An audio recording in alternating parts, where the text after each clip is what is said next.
Hey friends, welcome back. My name's Melinda, and today we're going to talk about proportions in 4 minutes.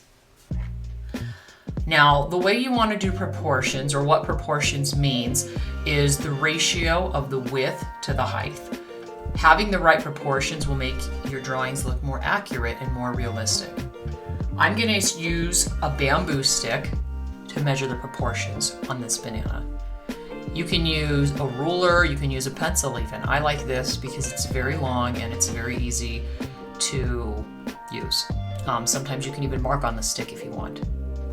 So I'm going to do it 2 ways so I can go ahead and show you guys. So the first way I'm going to do is I'm going to lay it down over this banana. So first what we're going to do is we're going to measure the relative width. So I'm going to put my finger right here. You can even mark it with a pencil if you want. Now I'm going to rotate this, and this top finger is going to show the relative width. So here's 1, 2. So the ratio of the width to the height on this banana is approximately 1 to 2. The length is 2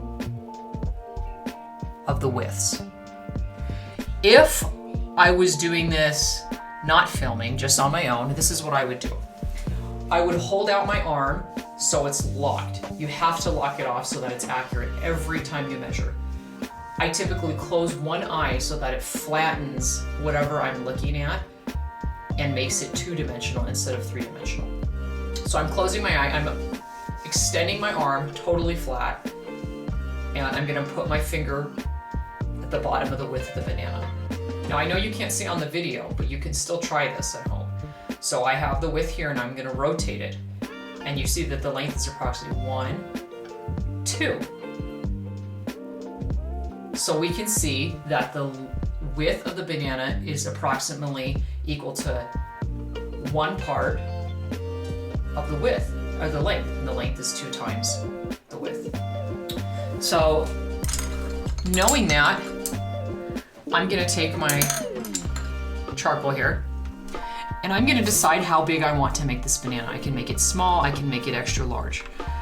I'm going to make it just about in the middle. So I'm going to mark however long I want it, and that's about where I would want it. Knowing now that the length is 2 times the width, you can go ahead and divide this in half, and you can even double check. You can lay this against it and mark here, just to double check and make sure. So now that I know the width is half of the length, I can measure and take half of the length and rotate it this way. So now I know that that's approximately how wide the banana is, and this is how long it is. So I'm going to go ahead and draw the contour.